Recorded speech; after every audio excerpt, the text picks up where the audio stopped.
Ashit Sandosha, DJ Basu, Dusha 8 number 4.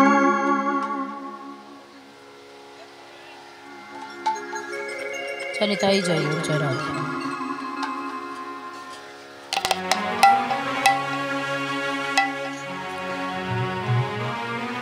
मानवी रहे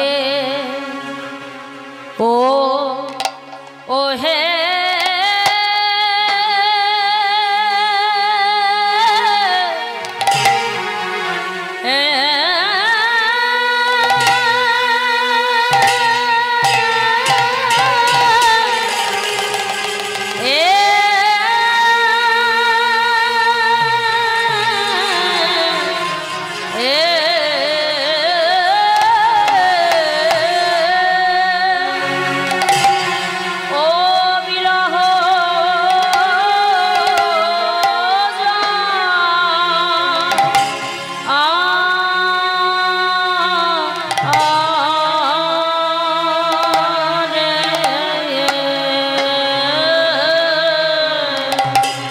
आज प्रभु रामार ब्रजली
আরে ব্রজলীলায় গোরা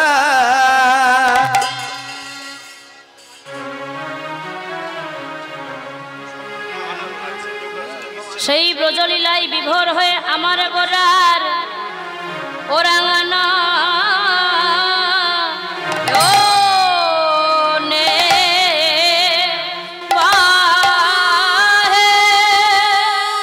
আরে কি বা ওরা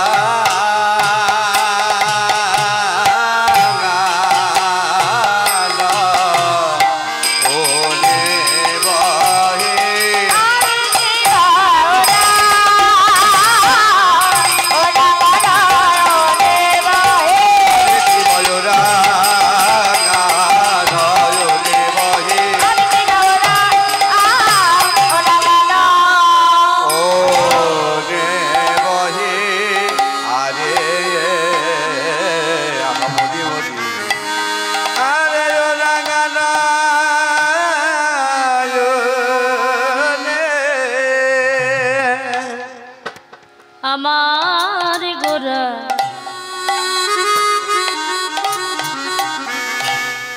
হায় রাঙানো নয়নে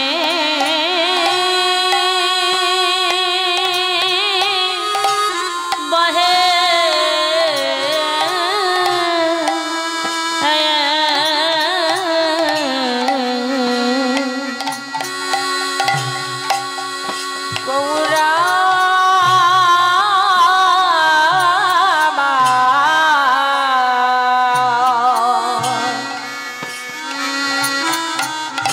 আজ রাঙানো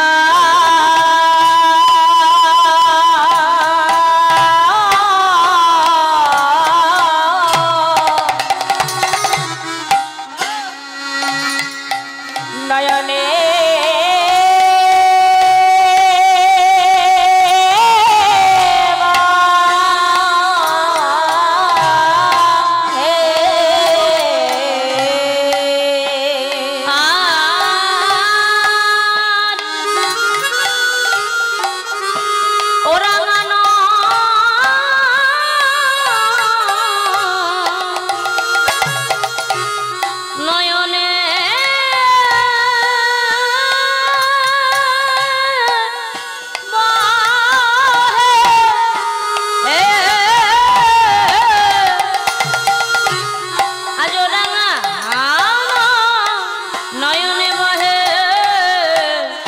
তপ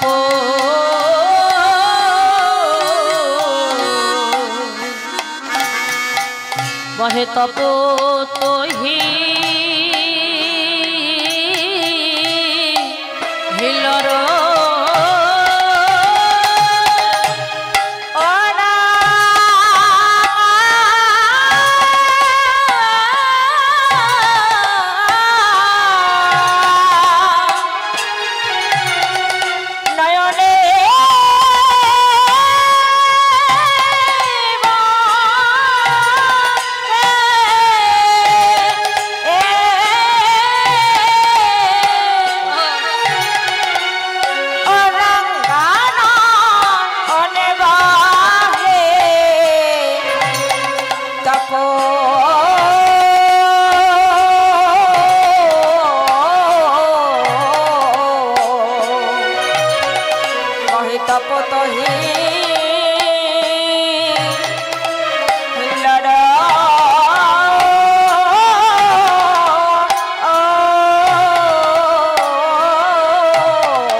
আজ ভেসে যায়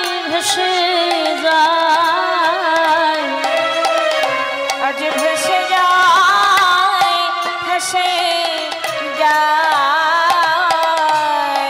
নয়ন জলে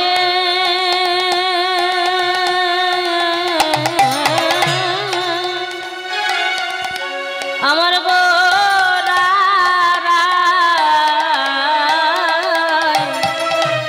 আজ ভেসে যায়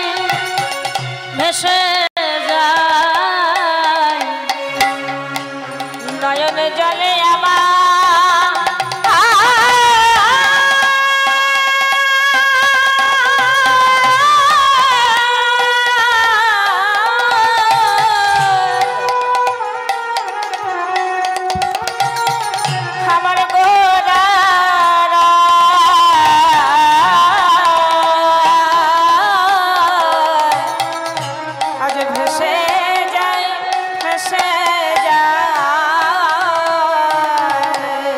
পাবনে বহিছে পাবনে বহিছে পতিত পাবনে বহিছে পাবনে বহিছে আজ মহাপ্রভুর নয়ন হতে পাবনে বহিছে আমার মহাপ্রভু নয়ন হতে পাবনে বহিছে ধরার বিরাম নাই বিরাম নাই আর বিরাম নাই বিরাম নাই বিরাম নাই বিরাম নাই আর বিরাম নাই বিরাম নাই ওহে মন্দাকিনী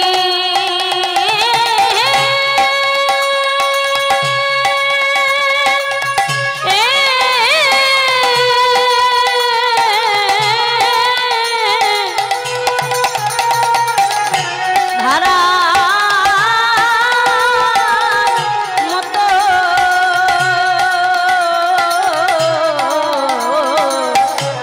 বিরাম নাই বিরাম নাই ওহে মন্দাকিনী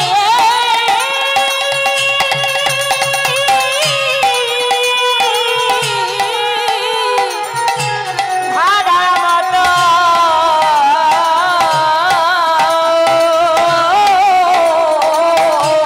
বিরাম নাই বিরাম নাই মন্দাকিনী ধারার মতো ধারায় ধরা ভেসে যাইব তাই দূর হরিব ধরা ভেসে যায় গো ধারার মতো ধরায় ধরা ভেসে যায় গো মন্দাকিনী ধারার মতো আর বিরাম নাই বিরাম নাই বহে আজ তপতহি হেলর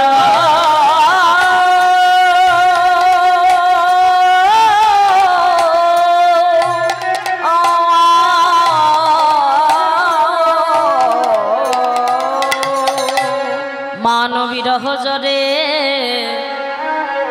পহু ভেল ভেলো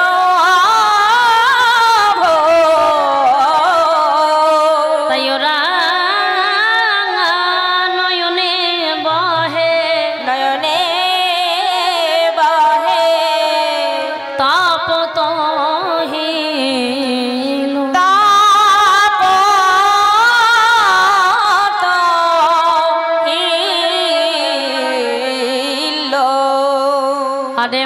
আরে মর আমার শ্রী গৌরাঙ্গ চাঁদ অখিল জীবের মন লোচন ফাদ লোচন ফাদ প্রেম জলে ডুবু ডুবু লোচন তারা প্রলাপ সন্তাপে গৌর ভাবে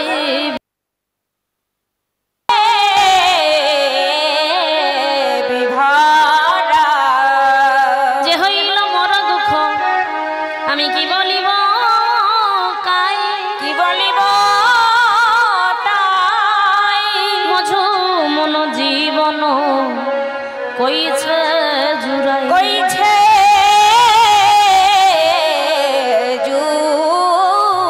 জুড়াই এই রূপে উদ্ধারিল সব নর নারী সব নর নারী এ রাধা মোহনে কহে কিছু না হলো আমারি না হলো হামারি জানি তাই জয় গৌর জয় শৌচী নন্দন জয় গৌর হরি বিষ্ণুপ্রিয়ার প্রাণনাথ নদিয়া বিহারী শ্রীমান গৌরাঙ্গ মহাপ্রভু মায়েরা আজ থেকে প্রায় 539 বছর আগে সোনার ভারতবর্ষের মাটিতে শস্য শ্যামলা বসুন্ধরায় কীর্তন মুখরিত নদিয়ায় কীর্তন মাতোয়ারা নবদ্বীপ ধামে ভাগীরথী সুরধনী গঙ্গার তীরে আমাদের মতো কলির জীবের পাপ তাপ তরাইতে কলির জীবের দুর্দশা দর্শন করে মহাপ্রভু আমার শচী গর্ভ সিন্ধু মাঝে হলেন অবতরী। আচ্ছা, অবতার নয় কেন, অবতরী কেন? মহাজন বললেন, কেননা আমার ভগবানের যুগে যুগে বহু অবতার পার হয়ে গেছে। যেমন বরাহ অবতার, কুরময় অবতার, মীন অবতার, বামন অবতার, নরসিংহ অবতার, এইভাবে বহু অবতার হয়ে গিয়েছে।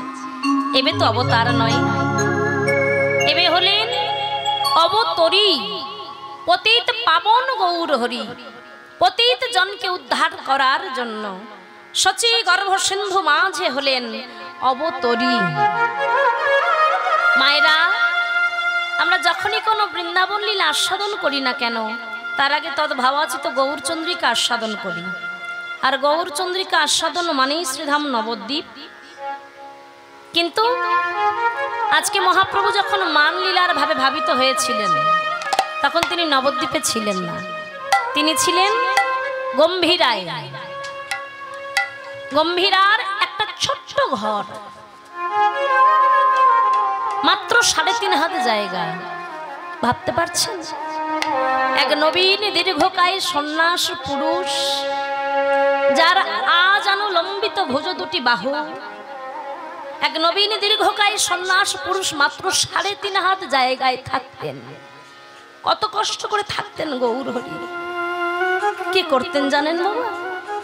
সারাদিন বহিরঙ্গ ভক্তদের নিয়ে করতেন প্রভু আমার হরি নাম সংকীর্তন। আর সন্ধ্যা হলে পর সেই ছোট্ট কুড়ে ঘর, 3.5 হাত জায়গা, তার মধ্যে বসে অন্তরঙ্গ ভক্তদের নিয়ে করতেন প্রভু আমার ব্রজের নাম প্রেম আস্বাদন।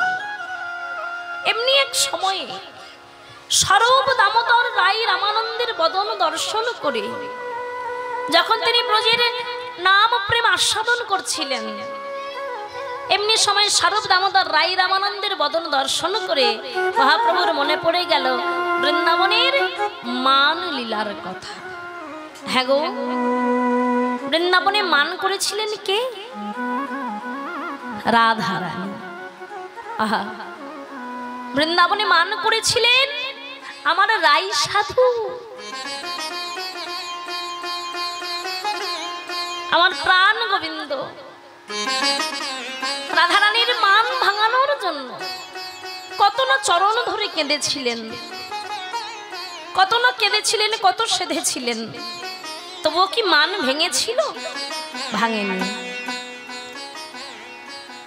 তাই ভগবান যার চরণ পাওয়ার জন্য যুগ যুগ ধরে মুনি ঋষি তথা কত দেবতারা অপেক্ষা করে, সাধনা করে ভগবানের চরণ পাবেন বলে, সেই ভগবান রাধা রানীর চরণ তলে লুটিয়ে লুটিয়ে কেঁদেছিলেন। রাধে, তুমি তো জানো তোমার মতন করে ভালো হে জগতে তো আমার কেউ বাসে না। রায়, সকল তীর্থ তোমার শ্রী চরণ কমলে, তুমি যদি তোমার এই অভাগা দাসকে তোমার চরণে না ঠাঁই দাও, বলতে পারো, বলতে পারো বিনোদিনী, তোমার শ্রী চরণ ছেড়ে আমি কোথায় বা যাব? এই জগতে কেউ তো তোমার মতো করে আমায় ভালোবাসে। রাই, একবার বদন তোলো, একবার নয়নে মিলে দেখো, আমি রাই কিঙ্কর, আমি রাই চরণের দাস, আমি তোমার চরণের দাস, তোমার চরণ তলে লুটিয়ে আছি, একবার চেয়ে দেখো। তবুও রাধারানীর মান ভাঙেনি।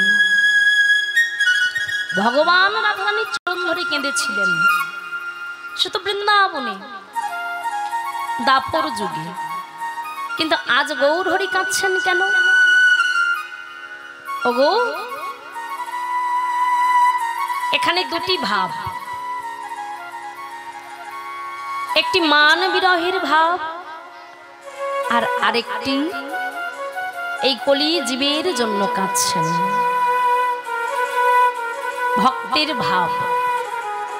ভক্ত যেমন ভগবানের জন্য কাঁদে, আমার গৌরহরি তেমন কাঁদছে, নিজেই নিজের চরণ দুটি জড়িয়ে ধরে কাঁদছেন। তাই তো মহাজন বললেন, মান বিরহ জোরে পহু ভেলো ভোর। পহু ভেল, পহু মানে ক্ষণে ক্ষণে, মুহূর্তে মুহূর্তে। ভেল মানে কি গো? ভাবের পরিবর্তন হচ্ছে। মান বিরহ জোরে পহু ভেলো ভোর, ক্ষণে ক্ষণে ভাবের পরিবর্তন হচ্ছে। কখনো তিনি ভক্তদের বদন পানে তাকিয়ে কাঁদছেন, কখনো বা তিনি নিজে নিজের চরণ দুটি জড়িয়ে ধরে আকুলায়ে হার আহাধে ক্ষমা করো বলে কাঁদছেন, কখনো বা নয়ন মুদে কাঁদছেন। আর নয়নের ধারা, নয়ন হতে বদন কমল, বদন কমল হতে বক্ষ কমল, বক্ষ কমল হতে নাভি কমল, নাভি কমল হতে চরণ কমল, চরণ কমল হতে ধারায় ধরা ভেসে যাচ্ছে। ভক্তগণ কেউ বুঝতে পারছে না গৌরহরি কাঁদছে কেন, কি হয়েছে। প্রভু, প্রভু, প্রভু তুমি কাঁদছো কেন? তোমার চোখে জল, এমন ভাবে তোমাকে তো কাঁদতে দেখিনি প্রভু, তবে আজ কেন তুমি নিজে নিজের চরণ জড়িয়ে ধরে কাঁদছো? একবার কৃপা করে বলো কি হয়েছে তোমার, কেন তুমি কাঁদছো? গৌরহরি সকলের বদন পানে তাকিয়ে দেখছে, কাউকে বোঝাতে পারছে না প্রভু আমার কেন কাঁদছে। মহাজন লীলা দর্শন করে এক পাশে দাঁড়িয়ে শ্রী কলমে কলম দিলেন।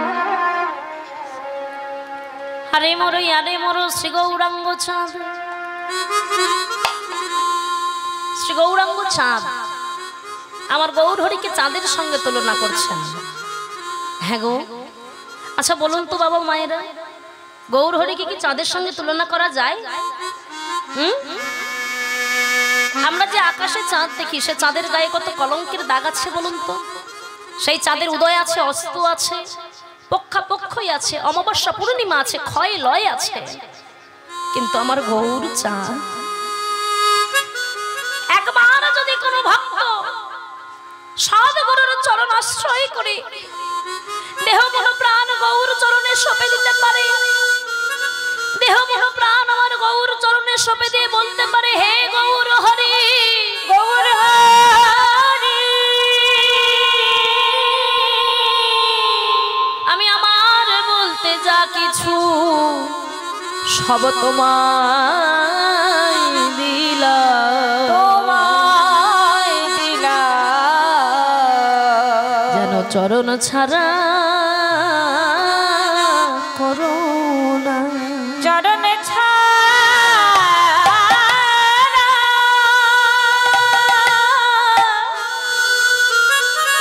তোমার চরণ ছাড়া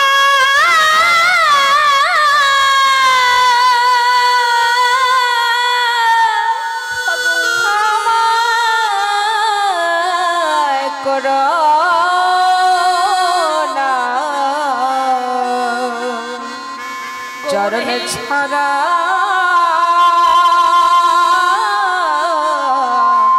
করো না,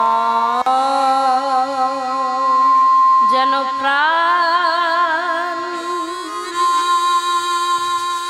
প্রাণ ভরে সেবা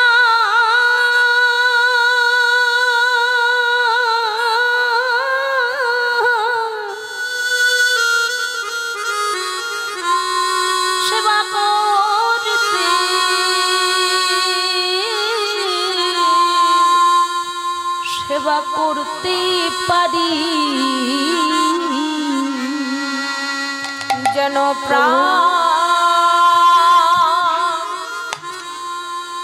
প্রাণে ভরে সেবা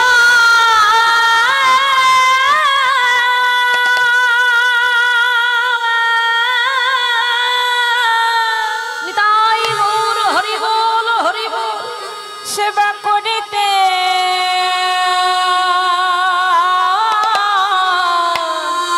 করতে পারি,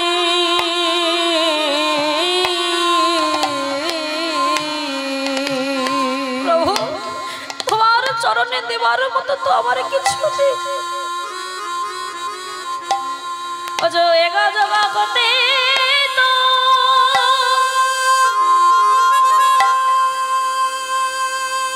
এই জগতে তো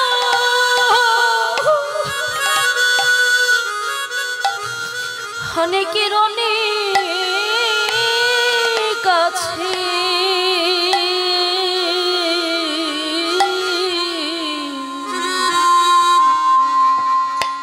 যেন প্রাণ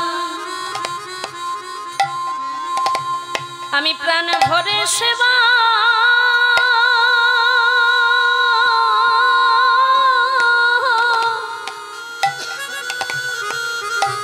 সেবা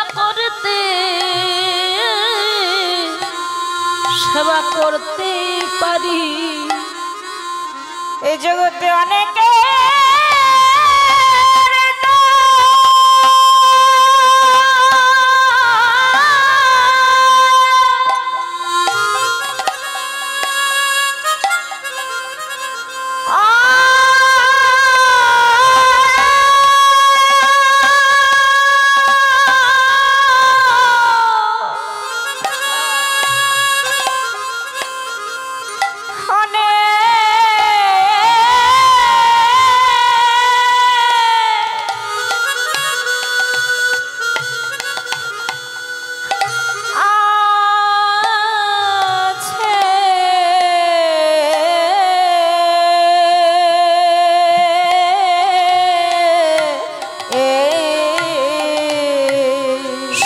চরণ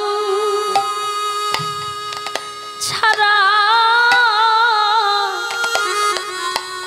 আমায় করো না গো, তোমার চরণের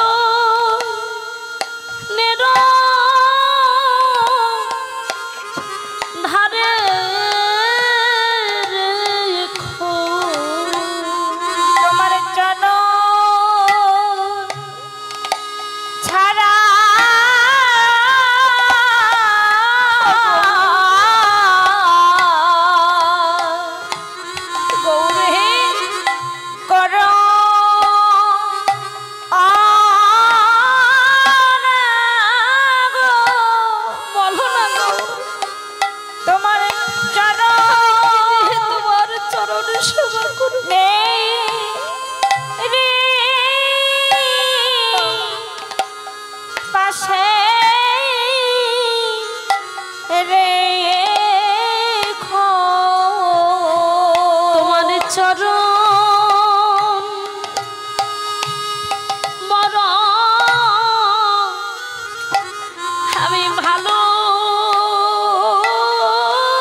বড়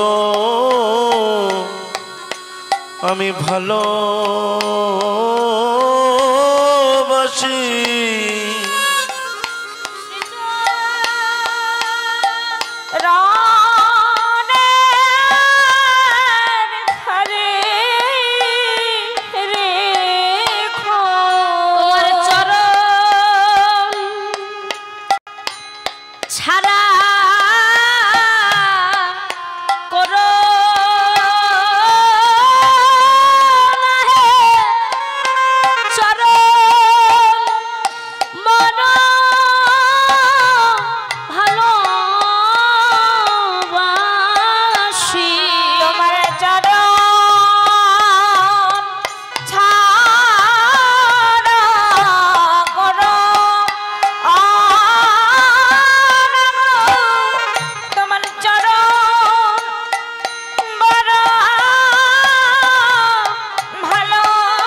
চরণের ধারে রেখো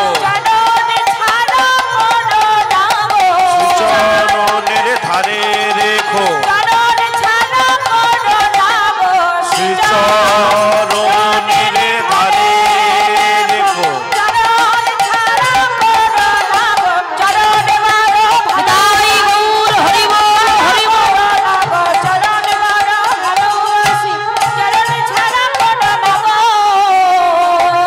যেন প্রাণ প্রাণ ভরে সেবা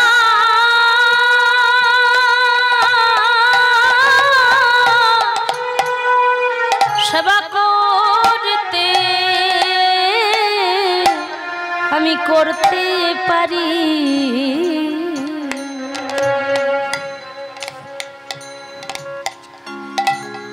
মাগো এমনি ভাবে যদি কেউ হাগর তোমার হলাম বলে চরণ দুটি জড়িয়ে ধরতে পারে, আমার গৌর হরি জনম জনম সেই ভক্তের হৃদয় আকাশে উদয় হয়ে থাকে। তাহলে কি আকাশের চাঁদের সঙ্গে গৌর চাঁদের তুলনা করা যায়? আকাশের চাঁদের ক্ষয় আছে, লয় আছে, অমাবস্যা পূর্ণিমা আছে, উদয় আছে, অস্ত আছে, পক্ষই আছে, কিন্তু আমার গৌর চাঁদের কোনো উদয় অস্ত নাই, ক্ষয় লয় নাই, অমাবস্যা পূর্ণিমা নাই। আর আমার গৌর চাঁদ, সে চাঁদের গায়ে কোনো কলঙ্কেরও দাগ নাই। বরং ইহ জগতে যদি কারো কলঙ্কের দাগ থাকে, ইহ জগতে যদি কারো কলঙ্ক থাকে, একবার যদি হাগৌর তোমার হলাম বলে তার চরণে লুটিয়ে পড়তে পারে, তাহলে আমার গৌর চাঁদ তার জীবনে যত কলঙ্ক আছে সব ধুয়ে মুছে তাকে উজ্জ্বল করে দেয়। নিতাই গৌর হরি বল, হরি বল, হরি বল, হরি বল। আরে মনো শ্রী গৌরাঙ্গ চাঁদ অখিল জীবের মনোলোচন ফাঁদ। মহাজন বললেন গৌর হরি ফাঁদ পেতেছে। ফাঁদ, হ্যাঁ গো মায়েরা, ফাঁদ কারা পাতে? হ্যাঁ গো বাবা, ফাঁদ কারা পাতে? যারা ব্যাত শিকার করে, পশু পাখি শিকার করে জীবিকা নির্বাহ করে, এটাই তাদের জীবিকা, এটাই তাদের কর্ম। আজ গৌর হরি ফাঁদ পেতেছে কেন? হ্যাঁ, পশু পাখি শিকার করার জন্য বুঝি? মহাজন বললেন না গো না, গৌর হরি পশু পাখি শিকার করবেন বলে ফাঁদ পাতেননি, পশুরূপী আমাদের মনটাকে ধরবার জন্য ফাঁদ পেতেছেন। কেন না? আমরা কলির জীব, আমরা অকৃতজ্ঞ, মিথ্যাবাদী, কথা দিয়েও কথা রাখি না। জানো তো গৌর হরিকে শুধু মান বিরহের জড়ে কাঁদছে, বলছে না না না, কলির জীবের জন্য গৌর হরি কাঁদছেন। কেন না? আমরা মাতৃ জঠরে কথা দিয়ে এসেছিলাম, প্রভু গো ভবে গিয়ে তোমার গুণগান করব, তোমার সেবানাদি জলগ্রহণও করব না, তুমি হবে আমার আত্মার আপনজন। কিন্তু ভবে এসে মাগো এত আপনজন পেলাম, ভবে এসে বাবা এত আপনজন পেয়ে গেলাম যে আসল আত্মা আপন যে কোনজন তাকেই ভুলে গেলাম দিয়ে আসা কথা। এত আপনজন পেলাম, স্ত্রী পুত্র আত্মীয় স্বজন বন্ধু বান্ধব সন্তান পরিজন সবাইকে পেয়ে আমার আসল আপন যে কোনজন তাকেই ভুলে গেলাম দিয়ে আসা কথা।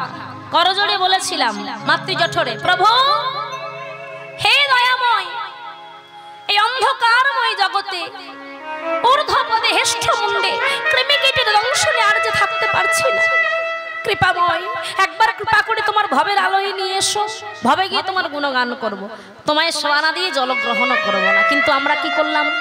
ভবে এসে কামিনী কাঞ্চনে মেতে আপন জনকে ভেবে, স্ত্রী পুত্রকে আপন ভেবে সংসারের মায়ায়, মহামায়ার মায়ায় মত্ত হয়ে আমরা আসল আপন জনকে ভুলে গেলাম দিয়ে আসা কথা। শাস্ত্রে আছে কুসন্তান যদিও বা হয়, কুপিতা মাতা কভু নয়। হ্যাঁ গো, আমরা ভুলে গেলে কি হবে? গৌর হরি তো আমাদের ভোলেননি, গৌর হরি আমাদের ভুলেছেন। একটা সন্তান যখন পৃথিবীতে ভূমিষ্ঠ হয়, সন্তান ভূমিষ্ঠ হওয়ার ঠিক আগের মুহূর্তেই গৌর হরি ঠিক তার চিন্তা করে পাঠান। হঠাৎ করে পৃথিবীতে গিয়ে সে তো নিজেকে মানিয়ে নিতে পারবে না, পৃথিবীর কোনো বস্তু সে আহার করতেও পারবে না। তাই সন্তান ঠিক জন্মের আগের মুহূর্তে আমার গৌর চাঁদ তার মাতৃস্তনে স্তনদুগ্ধ ভরিয়ে দেন। কি বাবা দেন না? এই পৃথিবীতে কত আলো, কত বাতাস, কত সুন্দর পরিবেশ, সবই তো গৌর হরির দান। গৌর হরি যদি কৃপা করে এই জন্মটা না দিতেন তাহলে তো কখনো আমরা এত আপন জন পেতাম না। ভবে এসেছি বলেই তো তবে এত আপন জন পেয়েছি। ভেবে দেখো মন, তুমি বলো সবাই আপন, স্বার্থ ফুরালে তো কেহ আপন হয় না। যেদিন তোমার স্বার্থে আঘাত লাগবে সেদিন তুমি যতই আপন হও না কেন সেদিন তোমায় বুঝিয়ে দেবে কেউ তোমার আপন নয়। তুমি এসেছো একা, চলে যাবে একা, থাকতে যদি হয় আপন তোমার সেই গৌর হরি, তুমি তাকে ভজো, সে তো কখনো তোমাকে দূরে ঠেলে দেবে না। এই জগতে এমনও অনেক আছে জানেন তো বাবা,